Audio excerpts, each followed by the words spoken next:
Welcome to the Getting Out Podcast, episode 24. We are back, still an Anzac Day weekend. Hope everyone had a great Easter.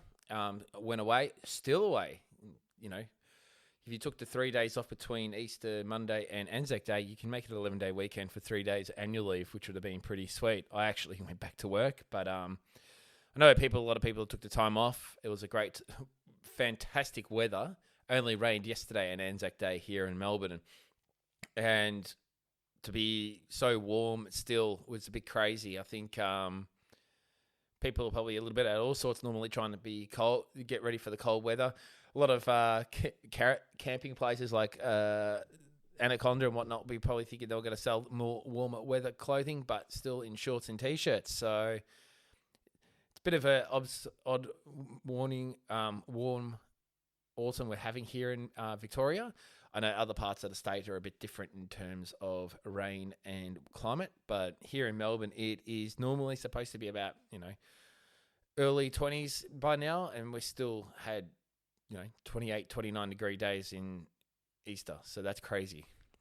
But I didn't actually go away. I stayed in. I just rested my foot. I had a procedure done on my foot, so couldn't do anything for a couple of weeks other than just light duties, so want to invest in that time to recover and have more fun next time we go away. So had fun with the kids. We did our Easter thing and all my family. And yeah, it was nice to just chill out and just enjoy the time. Anzac Day yesterday, being a tragic Essendon supporter, we lost, but that's okay. There's always another time. We've been saying that for way too long, but we did put on a good fight in the football against Collingwood. And of course, being Anzac Day, mourning the ones that have lost in war and from World War I all the way to today. So paid our respects and we had a good day. Today's, I just wanted to get at a couple of topics.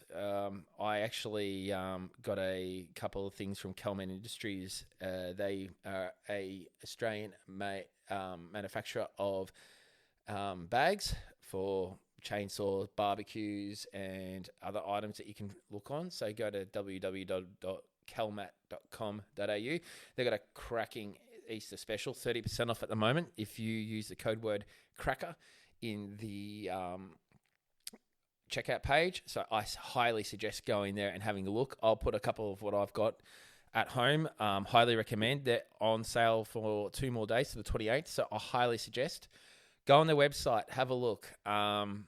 They're like a PVC bag. They make all kinds of bags for chainsaws, barbecues, for your drawers, for your four-wheel drive, everything. So definitely have a look, have a suss. They are awesome manufacturers, awesome people. So support local businesses for sure. And it's funny because I went away a few weeks ago with Dave, and I noticed a lot of people having GoPros, and I'm thinking, they're just filming for YouTube.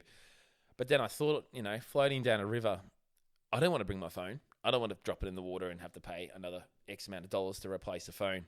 And number 2, it's a massive distraction sometimes with the kids, admittedly. I can preach whatever I want, but sometimes I immediately get distracted on the phone. So I'm actually looking for next season to get a GoPro or what there's a new one, DJI Osmos, that everyone's using at the moment, because GoPros are good, but the last few people I know that have used it were filming and it just stops. I don't know why. It just stopped. And, it was probably a critical part, great footage or anything. Even your kids, just that 1 second, that one moment that you saw them do something, you're like, fuck, that's funny. And then boom, it's gone. No, I don't believe in that brand. So the Osmos is something I want to try. So when I go away, just to take a few photos, did a bit of filming, and just leave the phone in the car for emergencies or when I need to make contact with someone. So I'm looking at doing that because no matter what, no reception, whatever, phones are a freaking distraction. And I can admit that. I'm not going to say I'm not distracted because I am, admittedly. People know me. Sometimes I do get distracted with lots of different things like that. That's just how my brain works. So yeah, definitely got to invest in one of those. And also just a cool products that I've been seeing out lately. There's a lot of new products that I've been looking at the moment online. Things that are pretty good for just basic camping. I've been looking at different types of lanterns that just hang on the tent that are USB charged. That you can also mount onto your awning, mount onto your door of your car, like the little Darchi ones. Hardcore make them as well. They've been around for ages, but seeing them actually used in person was actually really good, because you can put one in your swag, you can put one, anywhere really. It's quite a handy, unique, well, not really unique. A lot of people are making them now, but they're quite handy to the fact that you just put them in USB charge them, and they can last a while. Good for an emergency lights, particularly in a swag. In the tent, I use a lead lens, a lantern. I think it's an LT6 or something. It's good. It acts as a battery pack, hangs everywhere. It does its thing, but it's a bit cumbersome when you want to put it somewhere on like an awning arm or somewhere magnetic, which is a bit of a pain in the butt, and it doesn't disperse the light as well. So definitely that product was something that I want to look at further into the future. And also something I've never really thought of is bringing board games and stuff to family camping trips, like Twister. That'd be a sick game to bring. You can just pack it in the car. It's easy. You can get it dirty. It's it's a plastic sheet with some dots on it and a spinner board. Connect 4 battleships. I think my kids will get into battleships soon. I had thought of Mousetrap for a second, but no chance in hell. Like, there's so many moving parts in that, yet alone doing it at home as a mission. So I would probably just not say yes to that one. But another one we did was a potato sack race. Getting a bunch of kids to do a potato sack race and just using a couple of markers to do a race when you bring heaps of kids. I think that'd be heaps of fun. So yeah, that's something to put in mind for next time. But speaking of kids, there's a topic that I just read on the ABC News recently. They were saying that there's a massive decline in school camps. One hit hard a little bit was they were saying one camp out in the west of Melbourne, Kangarooby, is out near Warrnambool.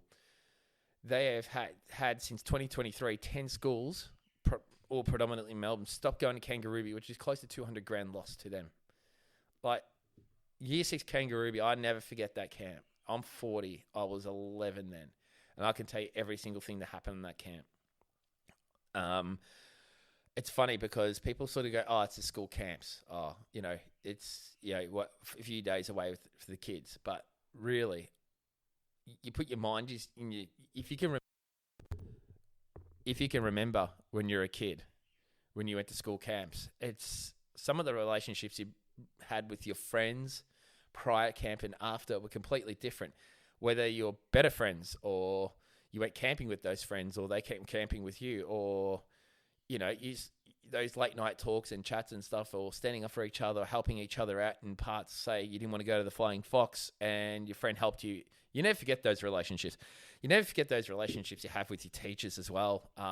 Those teachers that possibly, you didn't like, or they didn't, say teachers didn't like you, but you had the relationship with the teacher that you didn't, just didn't click. And, after that camp, you probably built confidence and a different perspective on that teacher. And then they're the teachers you never forget the rest of your life, or teachers that, wouldn't that stood up for you in times at school where you need to be stood up for, and whether it be in the classroom, on the playground, or even in the parent-teacher interview. So those school camps are the places that you built confidence, you did something different out of the norm. And to hear that they're not cancelling, but a lot of schools aren't going anymore, like, that's crazy. Yes, it is bloody expensive probably these days. I remember a week camp back in primary school was about $400, and that's 1996. That's a lot of money. I can understand. I remember they had payment plans. I remember there was options to, make sure your kids go. And respect to the parents, I always said thank you, and you never took that moment not to not stuff up on camp and be a pain in the ass and get sent home. Like, you had the odd kid in private school that had a dart or a ciggy on camp and they were sent home. Like, you think it's just a waste. And you never forget those kids that did it too. And, it's 15, 16. You're going to make mistakes. You're going to do what you got to do. It happens. Like, it's just a switch of the brain. Kids are kids. Teenagers are teenagers. We've all been them, and we've probably still got them. We've got our own now, but I couldn't imagine. I don't know how much camps are now. I'd say like the article said $500 for 2 nights. I know the government give you $400 towards schooling for excursions and uniforms and whatnot, which is a help. I admittedly got twins. Yes, we used it for uniforms, and we probably got a little bit left to use for more uniforms or an excursion or whatever the school brings up. But to cancel camps because of lack of funds, and also there's lack of teachers as well. That teachers got to take time off to go to these camps from their families. They got to, take time from other classrooms to go to these camps, which, it is a part of the curriculum, it's part of the job. I don't know, the ins and outs of it, but I don't want to quote too much because you get a bit of bite back for it. But it also includes a lot of input from the parents as well. So I couldn't imagine taking a week off. I can't imagine taking a week off. I probably would do it, or at least a 3-day camp definitely would do it. But, sole trader you'd have to set your business up so you can go on those camps, or set it up so you want to, if you really, really want to go. But it does take a massive amount of effort from teachers, parents, everything to get these camps going. And is it a thing from the school to help encourage the kids to go? Is it looking at other options that they can do everything within a parameter, within a budget? Working with these school camp organisations to, do what they need to do. But, you need to be fed. The insurance of these places is astronomical compared to what it was when we went. Yes, I understand. But to limit for the decline,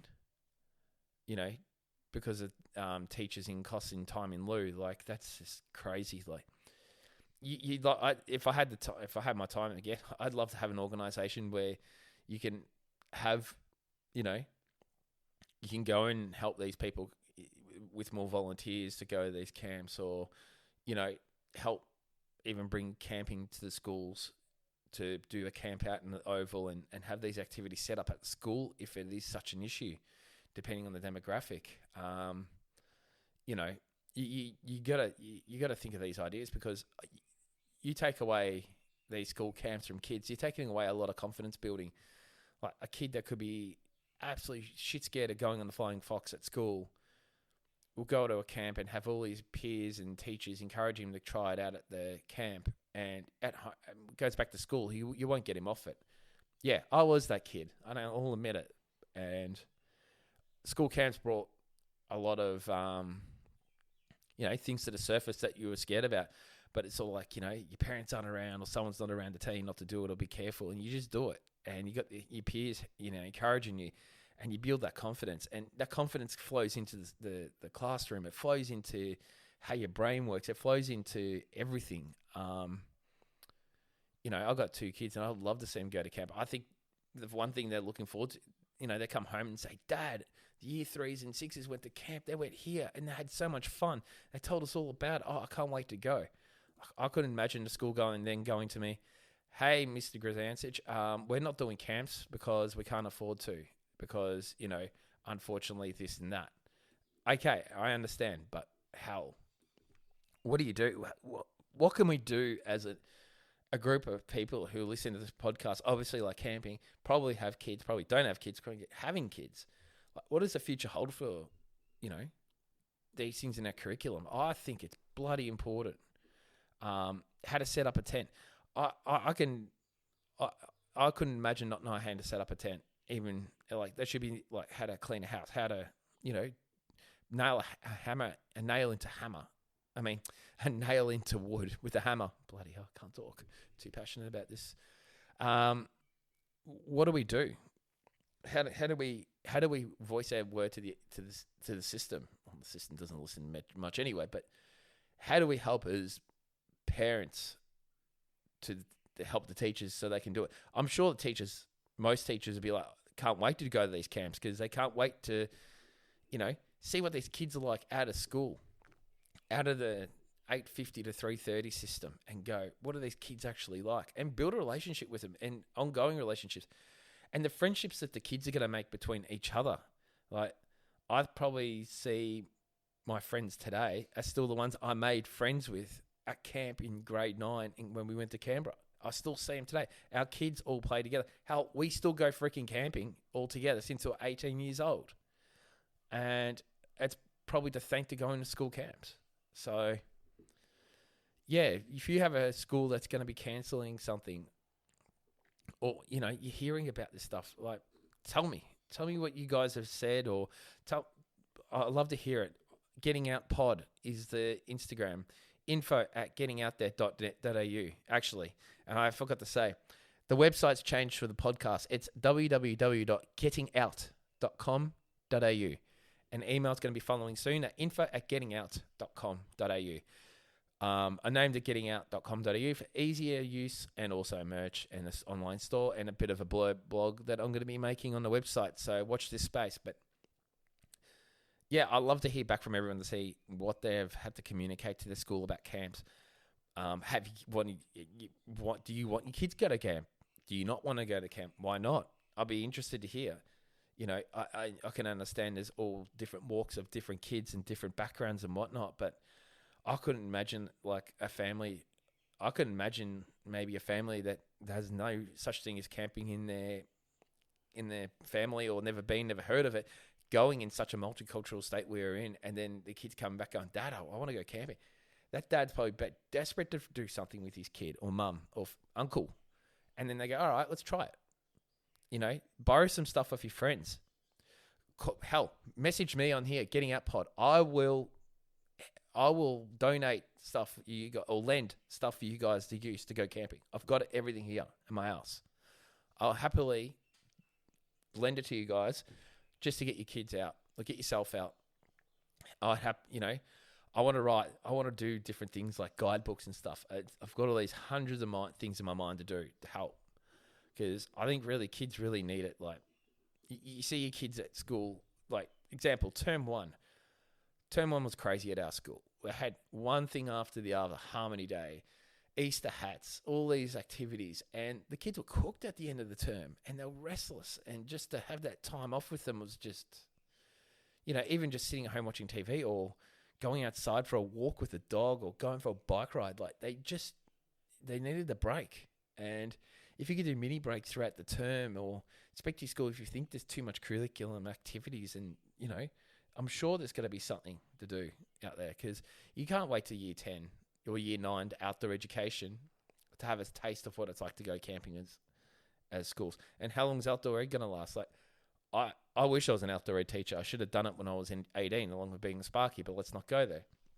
But, I've got friends that are outdoor ed teachers, and they love it. It's like they don't even go to work. They're loving life. If I could do it, I would. I can still do it. I've got a degree. I can make a 2-year div ed work. Maybe. I don't know. I've got a bit of a challenging life, being as busy as I am, but nothing's impossible. So even if you have a career change, you may want to get into it. You never know. Open your mind. Have a look at it. You don't just, get stuck in the grind of everyday life, because I'm in a position. No, I'm in a moment where I'm like, do I want to do what I'm doing for the rest of life? I don't know. Do I want to do my own thing? Do I want to keep, do I want to make something of this? I like this, but this podcast is a hobby right now. But you never know. You just got to keep your mind open.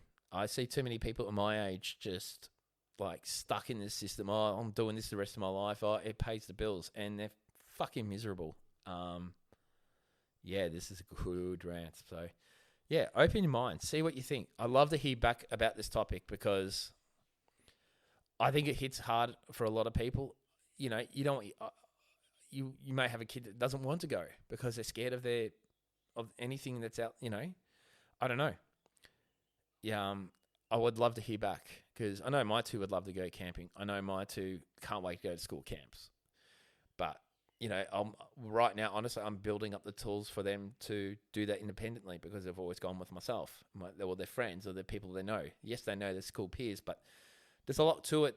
I think when grade 3's next year, and they go away overnight or 2 nights, like it's a bit different going away from mum and dad. So definitely, if you're in my position, my advice is start building those tools to help your kids do that now, whether it's teaching them how to shower by themselves or fold their own clothes, choose their clothes. I don't know. I'm not a parenting pro, but there's things you can learn.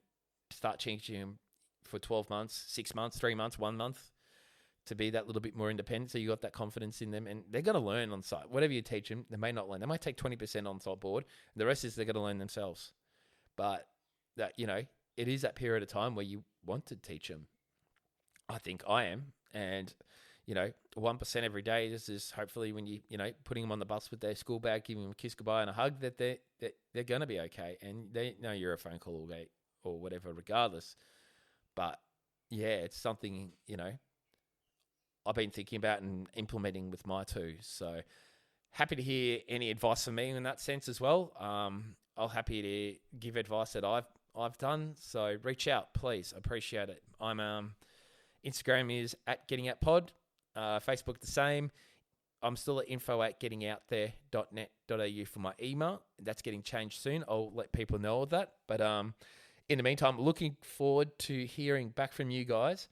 Have a great day. Enjoy the rest of the weekend. And if you're on the way to work after the long weekend, you're listening to this, I appreciate you all listening. If you can ask me a question through Spotify, there's a little ask me question box there in the application. Also, like our podcast page on Instagram and Facebook. I use Instagram a bit more, honestly.